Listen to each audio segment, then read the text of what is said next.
Swastiastu. Selamat pagi, Assalamualaikum warahmatullahi wabarakatuh. Salam sejahtera untuk kita semua, salam. Baik rekan-rekan dimanapun Anda berada, pada pagi hari ini saya sengaja mampir di salah satu titik di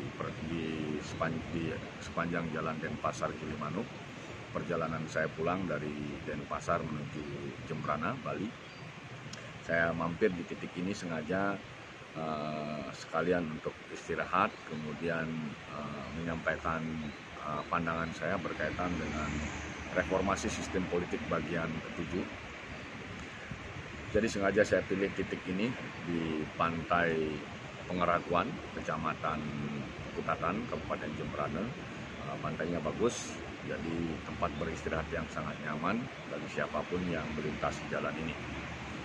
Pada vlog ini saya akan menyambung perihal tentang reformasi sistem politik, khususnya bagian ke-7. Jadi reformasi sistem politik bagian ke-7 ini saya akan bicara tentang pola relasi antara bisnis dengan politik. Nah, bagaimana kita mencermati membangun sebuah sistem politik menuju reformasi sistem politik sehingga ada hal yang jelas berkaitan dengan relasi antara bisnis dengan politik tersebut.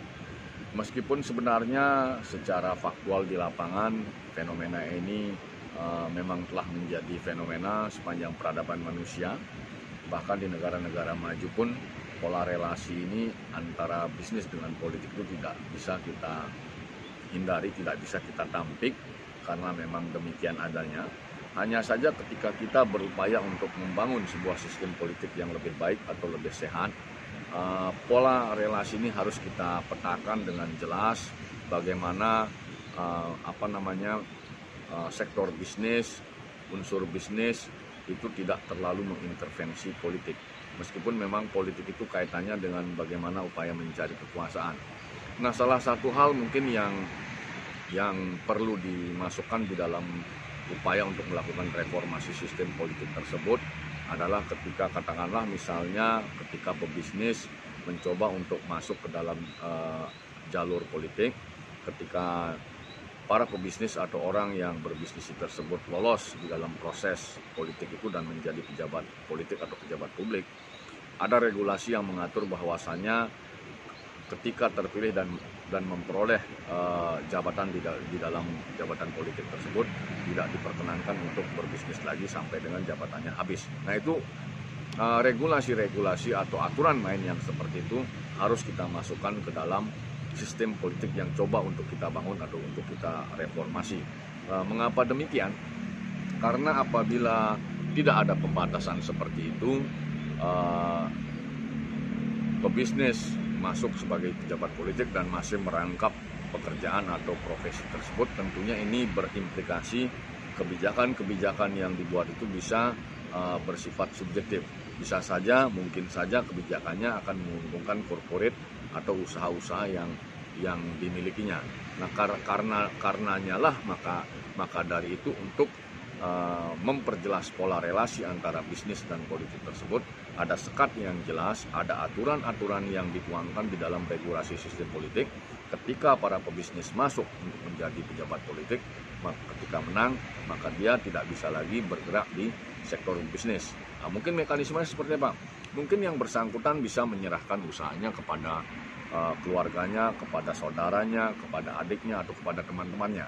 Yang jelas, ketika seorang pebisnis masuk ke dalam dunia politik dan memperoleh jabatan politik, maka tidak bisa merangkap pekerjaan di bisnis.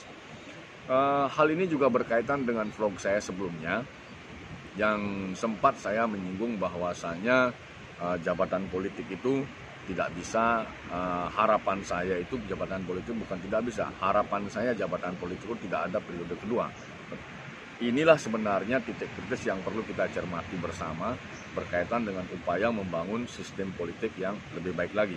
Mengapa tidak bisa 2 periode? Karena pertama, kita berupaya untuk melakukan regenerasi yang baik di dalam sistem kita. Yang kedua juga untuk menghindari penumpukan kekuasaan yang bisa mengarah kepada otoritarianisme.